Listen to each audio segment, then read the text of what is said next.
কেমনে ভালোবাসা করব। হ্যাঁ, হ্যালো বন্ধুরা, আপনারা সবাই কেমন আছেন? আশা করি সবাই ভালো আছেন। বন্ধুরা, আবার একটা নিয়ে আসলাম খুব সুন্দর একটি হাস্যকৌতুক ভিডিও। ঠিক আছে, এখানে আপনারা দেখতে পাবেন আমাদের পার্শ্ববর্তী রাজ্যের ত্রিপুরা রাজ্যের এক যুবক, ঠিক আছে, একজন ট্রাইবাল যুবক। ওনার ভিতরে কত বেদনা, নতুন নতুন বিয়ে করেছেন কিন্তু সে তার প্রেমিকের সাথে সে ভালোবাসা প্রেম করতে পারছে না। কারণ কি জানেন? গরম, হাইরে গরম। তা যাই হোক, এই ভিডিওতে আপনারা দেখতে পাবেন সেই মানুষটার ওনার ভিতরে কত কষ্ট, কত দুঃখ। তো বন্ধুরা, চলুন দেখি সে একটি হাস্যকৌতুক ভিডিও। আমাদের পার্শ্ববর্তী রাজ্যের ত্রিপুরা রাজ্যের এক যুবকের ওনার বেদনাদায়ক একটি ছোট্ট একটি হাস্যকৌতুক ভিডিও। এটা অ্যাকচুয়ালি হাস্যকৌতুক না, ওনার যেটা ফিলিংস, উনি নতুন বিয়ে করেছেন, ঠিক আছে। গরমের জন্য উনি ওনার প্রেমিকার সাথে উনি সময় দিতে পারছেন না। ওনার প্রেমিকা ওনাকে বারণ করছেন, কেননা প্রচণ্ড গরম, ওদের এখানে কারেন্ট নেই। তো কীভাবে সে যে কারেন্ট বৈদ্যুতিক ডিপার্টমেন্টে যারা ইলেকট্রিসিটি ডিপার্টমেন্টে যারা মানুষরা আছে তাদেরকে কীভাবে সে আবেদন করছে আপনারা দেখুন, দেখে আপনারা একটু আনন্দ উপভোগ করুন। ঠিক আছে, ধন্যবাদ। কেমনে ভালোবাসা করব। হ্যাঁ, আমি রাতের মধ্যে বলছিলাম আমার প্রেমিকাকে আজকে একটু ভালোবাসা করব বলে, কিন্তু এই সময়ে আমার প্রেমিকাটা মানা করছে, কারণ হয়েছে গরম। গরমের মধ্যে আমার কাছে আইও না, আমার কাছে আইও না। ওই রতননাথ কাকা, আমার গ্রামের কেন কারেন্ট দিছে না? আমার গ্রামের কেন কারেন্ট দিছে না? ওই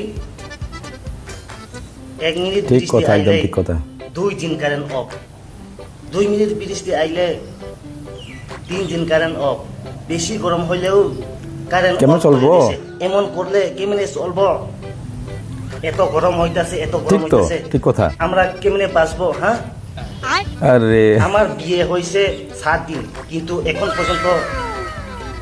পর্যন্ত ভাই কি যে কষ্ট, ভালোবাসা করতে পারে না আমার প্রেমিকার সঙ্গে। কারণ হচ্ছে কারেন্ট নাই, কারণ হচ্ছে কারেন্ট নাই। এত গরমের মধ্যে কেমনে ভালোবাসা করব?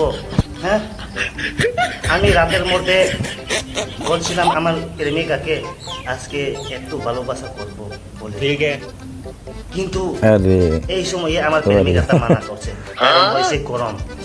এত গরমের মধ্যে আমার কাছে আইও না, আমার কাছে আইও না, এমন ভাবে বলে। তো কেমনে চলবো? হ্যাঁ, কেমনে চলবো?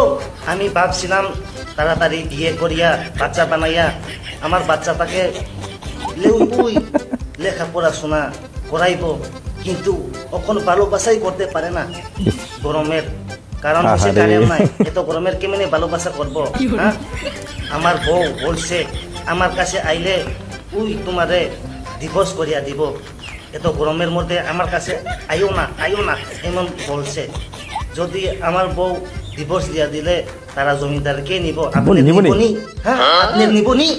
তাড়াতাড়ি আমার গ্রামে কারেন্ট পাঠিয়ে দেন। এখন পর্যন্ত কারেন্ট নাই, বৃষ্টি নাই, এত সাতং হইতাছে, যে এত ধূপ, এত সাতং, এত গরম হইতেছে, কিন্তু কারেন্ট দিছে না। কিরে? হ্যাঁ, কারেন্ট দিছে না কিরে? যদি আমার গ্রামে কারেন্ট না দিলে রেজাল্ট করব। তো বন্ধুরা, আপনারা দেখতে পেয়েছেন খুব সুন্দর একটি হাস্যকৌতুক বললেও চলে, কিন্তু এটা কিন্তু হাস্যকৌতুক ভিডিও না। সেই মানুষটার একটি বেদনাদায়ক, ওনার ভিতরে অনেক কষ্ট, অনেক জ্বালা, যে উনি নতুন বিয়ে করছেন, উনি তার স্ত্রীর সাথে সময় দিতে পারছেন না। কারণটি হচ্ছে প্রচণ্ড গরম। গরম তো হ্যাঁ, এখন গরমের সময়, গ্রীষ্মকালের সময় গরম তো লাগবেই। তো উনি কি সুন্দর যারা ইলেকট্রিসিটি ডিপার্টমেন্টে যারা মানুষরা আছেন তাদের কাছে আবেদন করছেন, ভাই আপনারা অতি সত্বর আমাদের গ্রামে কারেন্ট দিয়ে দিন। দাদার ভাইয়ের অনেক প্ল্যানিং আছে। তা আপনারা যারা বৈদ্যুতিক ডিপার্টমেন্টের যারা মানুষরা, সেই গ্রামের যারা ডিপার্টমেন্টের যারা কাজ করেন, বৈদ্যুতিক যারা ইলেকট্রিসিটি ডিপার্টমেন্টের যারা কর্মীরা আছেন বা যারা মানুষ আছেন, তাদের প্রতি আমি বলছি এই ভাইয়ের কষ্টটা আপনারা একটু বোঝার চেষ্টা করবেন। আর অতি সত্বর ওদের গ্রামে যেন ইলেকট্রিসিটিটা আপনারা দিয়ে দিন। ঠিক আছে, খুবই বেশি একটি হাস্যকৌতুক বললেই চলে, এবং সেই ভাইয়ের যেটি বেদনাটা আপনারা সবাই একটু বোঝার চেষ্টা করবেন। তো বন্ধুগণ, কেমন লাগলো আজকে আমার এই বিশেষ প্রতিবেদন? আশা করি সবার ভালো লেগেছে। তো এই ভিডিওটা সবাইকে শেয়ার করে দেবেন, সবাইকে দেখার সুযোগ করে দিবেন। এই ভিডিওগুলো দেখলে একটু আনন্দ ফুর্তি আসে, আর আনন্দ ফুর্তি যদি আমরা একটু করি, তাহলে আমাদের জীবনের একটি রোগ নিরাময় হয়ে পড়ে। ঠিক আছে, রোগ থেকে আমরা একটু মুক্তি পাই। ঠিক আছে, তো দেখা হবে একটা পরবর্তী ভিডিও নিয়ে। ততক্ষণের জন্য আমি সন্দীপ সিনহা আপনাদের সবার কাছ থেকে বিদায় নিচ্ছি। সবাই ভালো থাকবেন এবং সুস্থ থাকবেন। ঠিক আছে, ধন্যবাদ।